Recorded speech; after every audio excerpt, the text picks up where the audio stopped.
नमस्कार, मैं तरुण वर्मा और मैं एक क्लिनिकल साइकोलॉजिस्ट हूँ।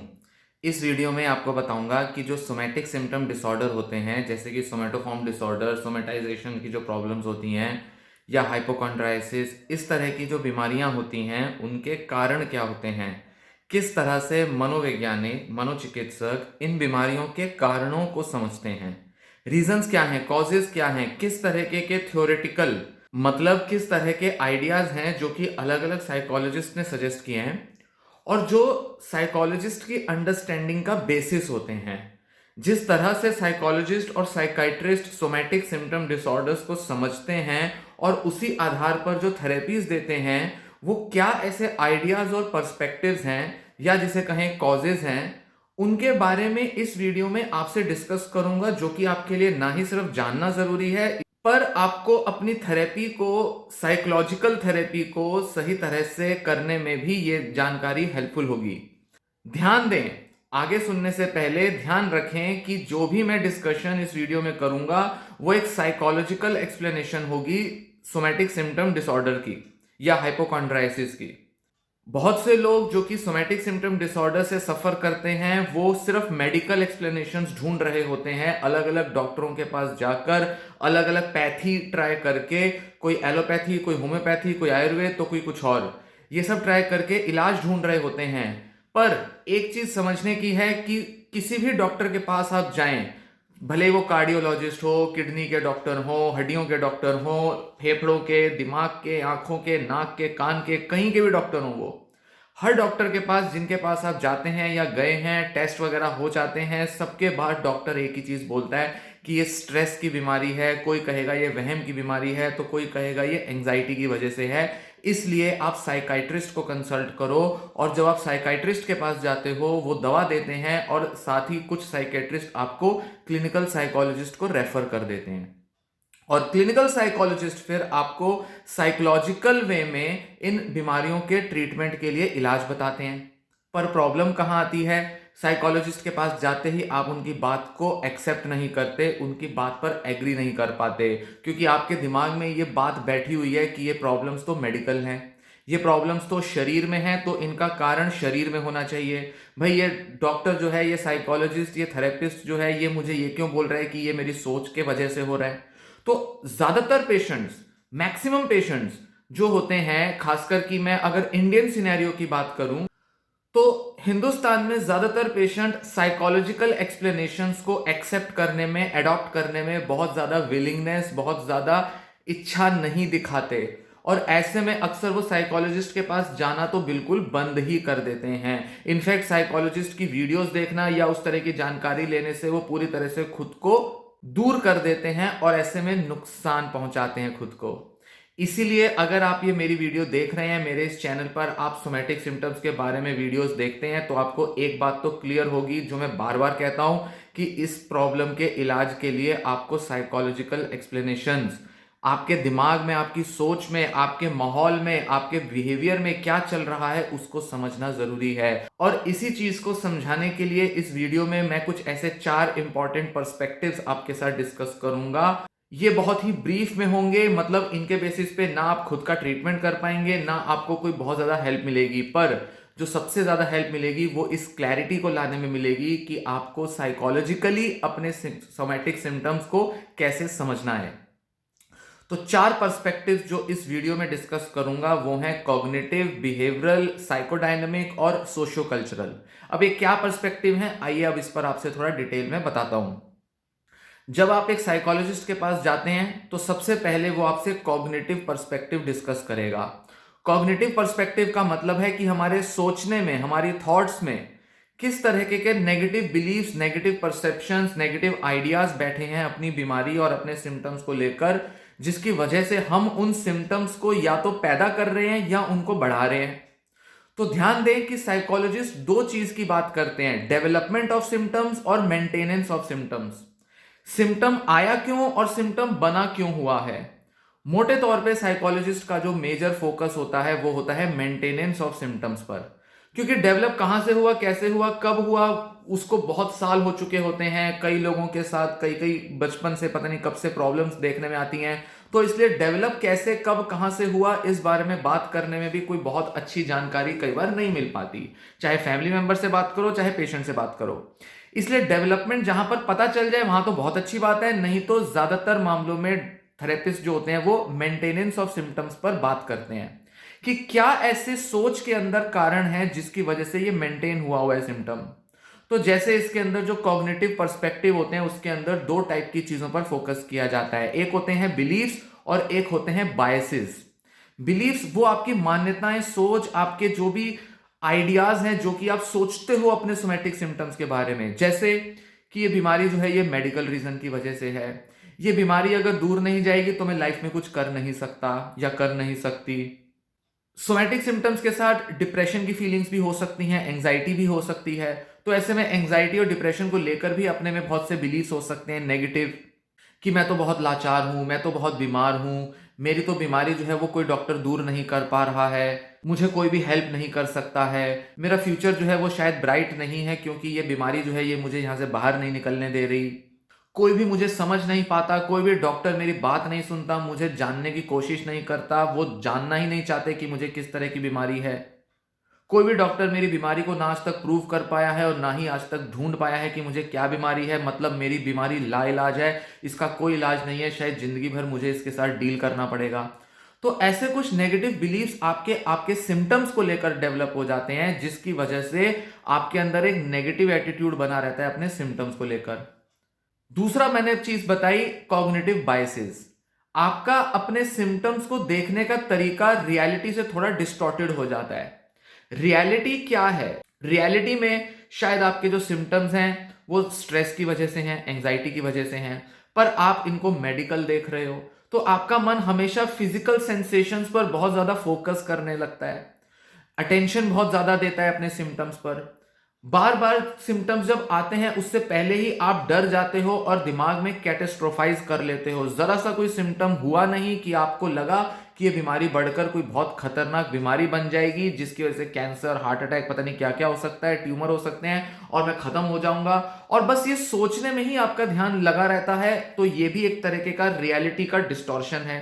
ना वो सिम्टम कोई बड़ी बीमारी बन रहा है, ना आज तक उस सिम्टम को किसी डॉक्टर ने बड़ी बीमारी का कोई लेवल दिया है, पर आपने क्या किया, उसको डिस्टॉर्ट कर दिया, उसको एक अपना ही मीनिंग दे दिया आपने। और वो मीनिंग किस वजह से दिया? क्योंकि आपने अपने उस सिम्टम को अपने ही ढंग से देखा, रियलिटी की तरह से नहीं देखा। रियलिटी वो है जो डॉक्टर्स बता चुके हैं, जो साइंस बता चुकी है, जो टेस्ट के अंदर निकल के आ चुका है और जो आपका खुद का एक्सपीरियंस भी आपको बताता है। मतलब आपका खुद का एक्सपीरियंस भी बता रहा है कि ये बीमारी बड़ी नहीं बनी है, ये बीमारी के सिम्टम्स कभी आते हैं तो कभी चले जाते हैं, किसी किसी वजह से ये बढ़ते हैं, किसी किसी वजह से कम होते हैं। आप ये सारी चीजें नोटिस नहीं करते, इस वजह से आप उस सिम्टम को एक बड़ी बीमारी का रूप मानकर पकड़ के रखते हो, होल्ड करके रखते हो। तो ये है आपके सोच के फैक्टर्स जिसे हम कहते हैं कॉग्निटिव पर्सपेक्टिव। दूसरा इंपॉर्टेंट पर्सपेक्टिव होता है बिहेवियरल पर्सपेक्टिव। बिहेवियरल पर्सपेक्टिव इस चीज पर फोकस करता है कि आपके जो सोमैटिक सिम्टम्स हैं वो डेवलप भी हुए और मेंटेन भी हो रहे हैं क्योंकि आपको इन सिम्टम्स को होल्ड करने में बढ़ावा मिल रहा है। इन सिम्टम्स को रखने में आपको कोई गेन हो रहा है, या आपके आसपास का माहौल, आपके घर के लोग, कोई एक ऐसा फैमिली मेंबर आपके इस सिम्टम को री कर रहा है, बढ़ावा दे रहा है। अब ये बात तो बड़ी अजीब लगेगी। जैसे इसको इस तरह से लीजिए कि बचपन में आपके फैमिली में कोई ऐसा फैमिली मेंबर रहा, मदर रही, फादर रहे या कोई भी रहे, या दादा दादी, नाना नानी भी हो सकते हैं, जो हमेशा आपकी फिजिकल हेल्थ की केयर करते थे। जरा सा भी अगर आपको कोई लक्षण आ जाता था, आप बीमार पड़ जाते थे तो एकदम से दौड़ कर आते थे और सुबह शाम आपकी केयर करते थे। जरा सा भी कोई सिम्टम होता था आपको डॉक्टर के पास ले जाते थे और डॉक्टर के पास चेकअप वेकअप करा के टेंशनें अपनी एक्सप्रेस करते थे। आपने हमेशा देखा कि वो आपकी बीमारी को लेकर टेंशन बहुत लेते हैं। तो ऐसे में आपके अंदर उस सिम्टम को कैरी करने में एक गेन दिखाई दिया, एक फायदा दिखाई दिया, और ये सबकॉन्शियसली होता है, अपने आप हम लर्न करते हैं, सीखते हैं अपने माहौल से। तो जब जब आप बीमार पड़ते थे तब तब आपको दूसरों की केयर और दूसरों की अटेंशन मिलनी शुरू हो जाती थी। धीरे धीरे दिमाग ने यह तरीका लर्न कर लिया। अब एक बच्चा जो होता है थोड़ा सा बड़ा होने लगता है, 14, 15, 18 की उम्र तक आते आते वो देखता है कि उसकी लाइफ में बड़े स्ट्रेसेस हैं और उन स्ट्रेसेस को डील करने में उसको बड़ी मुश्किल हो रही है। इनफैक्ट जिन लोगों को सोमैटिक सिम्टम डिसऑर्डर होते हैं उनकी अक्सर कोपिंग स्किल्स बहुत वीक होती हैं, डिप्रेशन एंजाइटी की कंप्लेंट्स उनको रहती हैं और बड़े सारे लाइफ के जो भी एरियाज होते हैं उसमें वो अच्छा परफॉर्म नहीं कर पाते। नेगेटिव पर्सपेक्टिव होता है जिस वजह से लाइफ में आगे ग्रो नहीं कर पाते। तो एक तरफ तो लाइफ का बहुत सारा स्ट्रेस चल रहा है, तो दूसरी तरफ सिम्टम्स को पकड़ने की, सिम्टम्स को डेवलप करने की एक लंबी आदत बनी हुई है जिसको कि री इन्फोर्स किया जाता है, क्योंकि आसपास के लोग आपके फेलियर, आपकी नाकामयाबियां, आपके जो भी बुराइयां हैं, जो भी कमियां हैं उनको नजरअंदाज करके आपकी बीमारी के ऊपर सारा फोकस लाके आपकी केयर करने लगते हैं, आप पर ध्यान देने लगते हैं। तो ऐसे में बीमारी को होल्ड करना आपके दिमाग को, आपके शरीर को आसान लगता है, क्योंकि इससे आपकी कुछ बेसिक रिलेशनशिप, अफेक्शन और आपकी जो इमोशनल नीड्स हैं वो पूरी हो रही होती हैं। तो ऐसे में सिम्टम बनता है और बना रह जाता है और कई बार लंबी उम्र तक भी, बड़ी उम्र तक भी इस तरह के सिम्टम्स बने रहते हैं। और वो सिर्फ इसलिए क्योंकि आपके दिमाग जो होता है वो ये लर्न कर लेता है, आदत बना लेता है, समझ जाता है कि बीमारी का जो लक्षण है उसको लाना या उसका बने रहना काफी हद तक बेटर होता है, क्योंकि इससे आसपास के लोगों की अफेक्शन, मतलब उनका प्यार, उनका लगाव, उनकी केयर मिलती रहती है, कोई हमारे ऊपर हमेशा ध्यान देता है। इसी की तरह दूसरा भी एक बिहेवियरल पर्सपेक्टिव होता है कि जितनी बार आप डॉक्टर्स के पास जाके चेकअप कराते हो, 2 डॉक्टर, 3 डॉक्टर, 4 डॉक्टर के पास आप जाते हो, 5वां डॉक्टर आपको कुछ अलग बता देगा। 2-3 डॉक्टर तो आपको सीधा मना कर देंगे कि आपको कोई बीमारी नहीं है, आपको साइकेट्रिस्ट के पास जाना है, साइकोलॉजिस्ट से मिलो। तो आपको लगेगा कि ये डॉक्टर ठीक नहीं है, पर इस उम्मीद में कि कोई और डॉक्टर आपको फायदा देगा, कोई अच्छी एक्सप्लेनेशन बता देगा, कुछ गहरा कुछ कारण बता देगा, आप फिर भी जाते रहते हो, टेस्ट कराते रहते हो, डॉक्टरों को विजिट करते हो। और कोई एक डॉक्टर ऐसा मिल जाता है जो टेस्ट करके आपको बताता है कि आपको ये बीमारी हो रही है, आपका इस बीमारी का हमें इलाज करना पड़ेगा या इस बीमारी के लिए हमें बड़े सारे डायग्नोस्टिक टेस्ट करने पड़ेंगे। तब आपको लगता है कि हाँ, कुछ तो पकड़ में आया है, कुछ तो पकड़ में आएगा। भले ही उसके बाद कुछ नहीं देखने में आता, फिर से वही होता है, टेस्ट में कुछ नहीं निकल के आया, सारे टेस्ट जो है वो फेल हो गए, सारे टेस्ट ने बता दिया कि फाइंडिंग्स नेगेटिव है, आपको कोई बड़ी बीमारी नहीं है। पर ये उम्मीद बंधी रहती है कि कोई तो ऐसा टेस्ट होगा, कोई तो ऐसा डॉक्टर होगा जो कुछ ऐसा बता देगा, क्योंकि पहले भी कभी ना कभी ऐसा हुआ है। तो बार बार आप टेस्ट कराते रहते हो, बार बार नए नए डॉक्टरों के पास नए नए टेस्ट वगैरह ढूंढते रहते हो, इंटरनेट पर कराते रहते हो, ताकि ये उम्मीद पूरी हो सके कि शायद मेरी बीमारी पकड़ में आएगी। और कोई भी ऐसा डॉक्टर या टेस्ट जो कुछ अलग बताए वो आपको री इन्फोर्स करता है आपकी डॉक्टर्स की सर्च को, टेस्ट की जो भी आपके बार बार कराने की जो आदत है उसको बढ़ावा मिलता है। तो इस तरह से कहीं ना कहीं सिम्टम पर ध्यान भी बना रहता है, सिम्टम से प्रीऑक्यूपाइड भी रहते हैं और इस बीमारी का जो पूरा जो एक माइंडसेट बना रखा है इससे हम बाहर नहीं आ पाते। अब तीसरा इंपॉर्टेंट पर्सपेक्टिव जो कि कई लोगों को बड़ा अटपटा भी लगेगा और कई लोगों को इसे एक्सेप्ट करना भी बड़ा मुश्किल होगा, और वो है साइकोडायनामिक पर्सपेक्टिव। साइकोडायनामिक पर्सपेक्टिव कहता है कि हमारी जो अनकॉन्शियस नीड्स होती हैं, अनकॉन्शियस इच्छाएं होती हैं, उनका पूरा ना होने की वजह से हमारे सोमैटिक सिम्टम्स डेवलप होते हैं, या वो सोमैटाइजेशन का एक डिफेंस मैकेनिज्म लोग डेवलप कर लेते हैं, क्योंकि वो कई सारी अनकॉन्शियस नीड्स को पूरा नहीं कर पा रहे होते। जैसे कि घर के अंदर किसी तरह की कोई लड़ाई कलेश है और इस वजह से एक बच्चे को अपने पापा का या मम्मी का पूरा प्यार नहीं मिल पाता, ऐसे में उस पर जो घर के लोग हैं उस पर ध्यान नहीं दे रहे, तो उनका ध्यान खींचने के लिए, लोगों का प्यार पाने के लिए बच्चा जो है वो किसी तरह के सोमैटिक सिम्टम्स या तो डेवलप कर लेता है, या किसी तरह से उसके अंदर इतना स्ट्रेस आ जाता है, इतनी टेंशनें बढ़ जाती हैं बॉडी के अंदर कि शरीर खुद ही सोमैटिक सिम्टम पैदा कर देता है। तो जब हमारी बेसिक इमोशनल नीड्स पूरी नहीं हो पाती तो हमारा दिमाग का काम करने का ढंग कुछ ऐसा होता है कि वो तनाव के रिस्पॉन्स में सोमैटिक सिम्टम्स पैदा करता है। और ऐसे में जब उस पेरेंट का ध्यान हम पर आ जाए तो वो जो बिहेवियरल पर्सपेक्टिव है वो काम करने लगता है, मतलब कि हमारे सिम्टम को और बढ़ोतरी हो जाती है उसमें। तो जो साइकोडायनामिक पर्सपेक्टिव है वो ये कहता है कि ये जो सोमैटाइजेशन का जो डिफेंस मैकेनिज्म है, स्ट्रेसेस से, परेशानियों से, तनावों से डील करने की बजाय जो आसान रास्ता दिमाग ढूंढ लेता है कि सिम्टम्स पकड़ के बैठता है, ताकि सिम्टम्स के इर्द गिर्द दिमाग ऑक्यूपाइड रहेगा, सारे लोगों के साथ जो रिलेशनशिप है वो बस एक बीमार और डॉक्टर का ही एक रिलेशन बना रहेगा, आसपास के लोग सिर्फ मेरे देखभाल में ही अवेलेबल रहेंगे।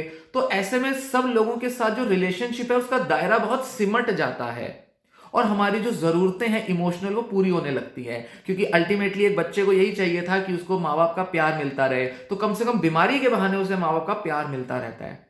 तो ये अनकॉन्शियसली चलता रहता है, कभी कभी ये थोड़ी बड़ी उम्र में भी डेवलप हो सकता है, क्योंकि हमारी लाइफ में बड़े सारे स्ट्रेस के चेंजेस आते हैं।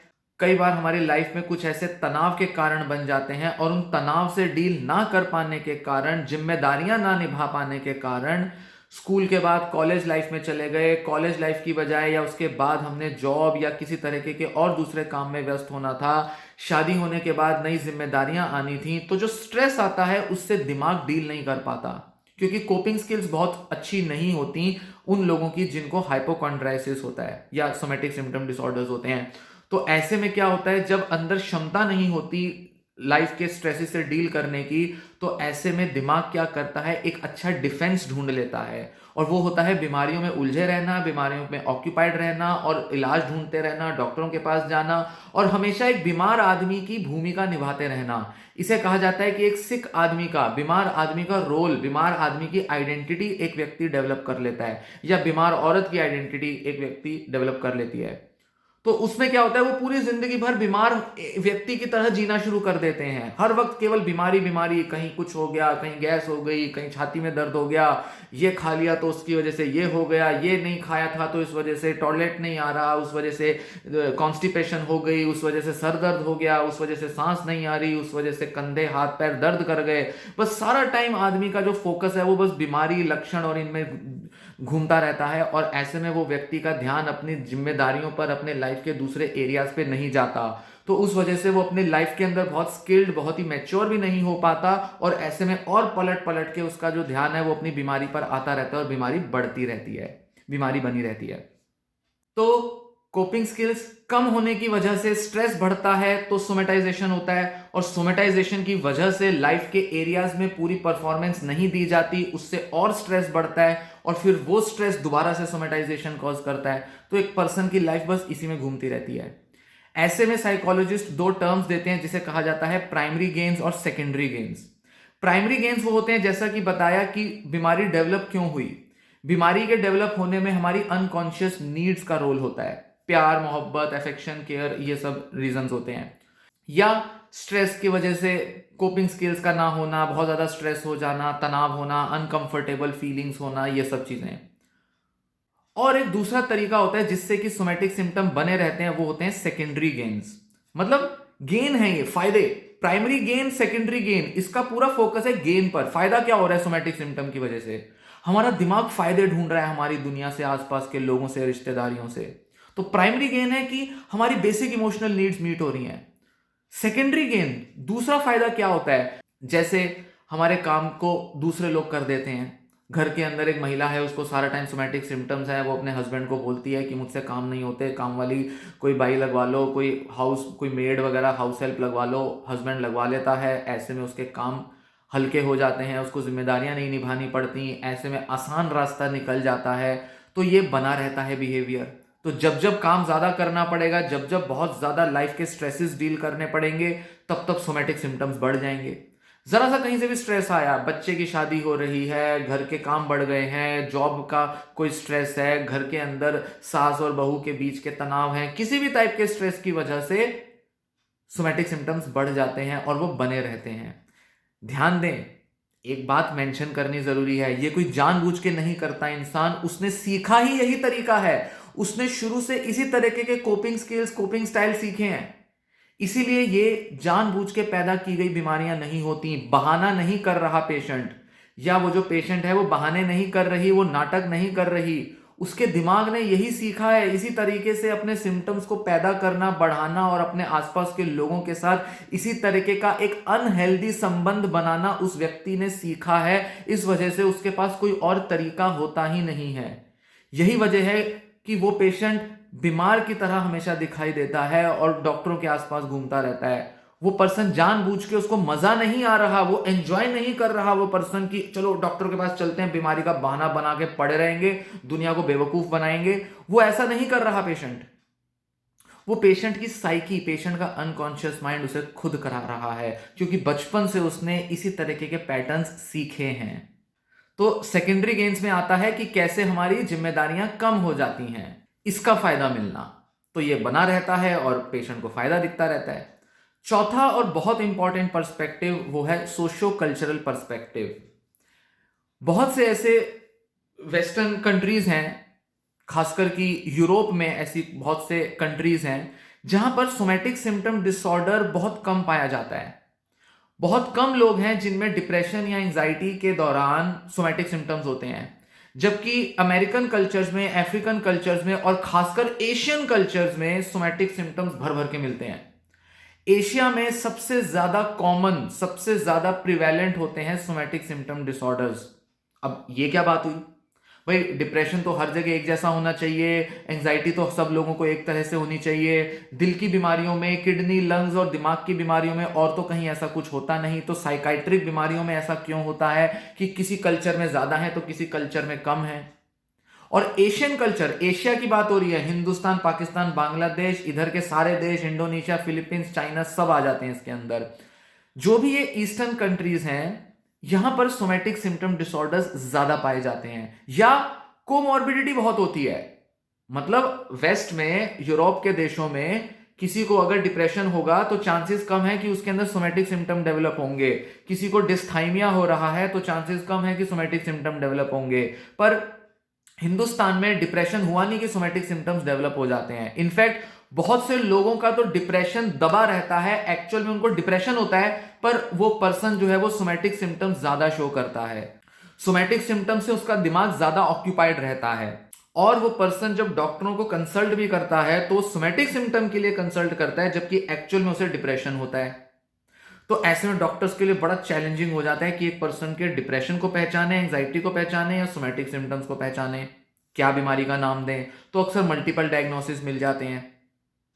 क्यों होता है ऐसा कल्चरल डिफरेंसेस? क्योंकि अलग अलग कल्चर्स में लोगों की अपने साइकोलॉजिकल डिसऑर्डर्स को लेकर अलग अलग मान्यताएं हैं। मेडिकल कंडीशंस को लेकर अलग अलग सभ्यताओं में, संस्कृतियों में लोगों की सोच बहुत अलग होती है।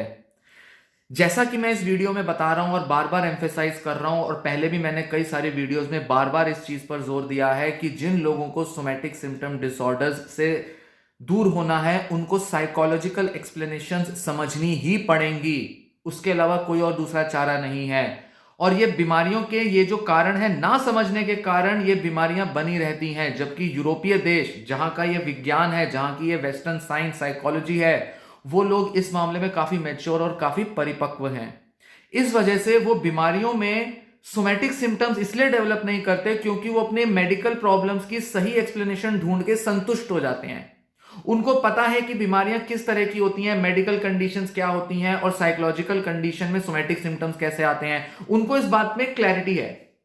और हमारे यहां आज भी वो क्लैरिटी नहीं है, जिस वजह से हम संतुष्ट ही नहीं हो पाते और हम डॉक्टरों के पास चक्कर काटते रहते हैं। तो ये बहुत बड़ा फर्क देखने में आता है। कभी किसी वीडियो में इसका डेटा आपसे शेयर करूंगा, फिलहाल डेटा मेरे पास अवेलेबल नहीं है और फिलहाल इस डिस्कशन को लंबा ना खींचते हुए मैं कुछ ही बातें बस मेंशन करूंगा, तो इसलिए इस बात को एम्फेसाइज करना बेहद जरूरी है।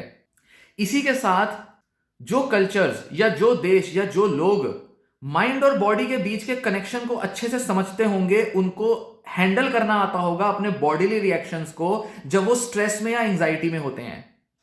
हमारे यहां हिंदुस्तान में अभी भी लोगों के अंदर इस बात की जागरूकता, अवेयरनेस नहीं है कि कैसे हमारा माइंड और बॉडी आपस में कनेक्टेड होता है, कि कैसे मेरी सोच के नकारात्मक हो जाने से मेरे शरीर के अंदर सिम्टम्स पनपने लगते हैं, कैसे मेरी एंजाइटी जो है वो मेरे अंदर गैस्ट्रिक प्रॉब्लम्स क्रिएट करती है, कॉन्स्टिपेशन और ये जो भी पेट से संबंधित बीमारियां हैं कैसे डेवलप होती हैं। लोगों को आज भी इस कनेक्शन को समझने में बड़ी मुश्किल होती है, क्योंकि हमारे आसपास के माहौल में ना तो साइकेट्रिक बीमारियों और साइकोलॉजिकल डिसऑर्डर्स के बारे में ज्यादा चर्चा होती है, या हमारे घर के जो लोग हैं वो भी इसे सरे से नकार देते हैं और कहते हैं कि कोई साइकोलॉजिकल नहीं है, डॉक्टर के पास जाओ, डॉक्टर के पास घुमाते हैं।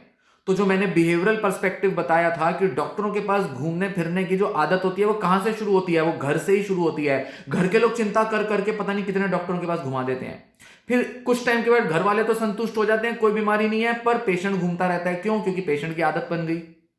पर यह चीज की क्लैरिटी नहीं होती कि मेरा माइंड और बॉडी के बीच के कनेक्शन को अब तक मैं क्यों नहीं समझ पाया हूं या समझ पाई हूं, और उसके बारे में या तो आपके साइकाइट्रिस्ट बताते नहीं या आपके साइकोलॉजिस्ट आपको क्लैरिटी नहीं देते।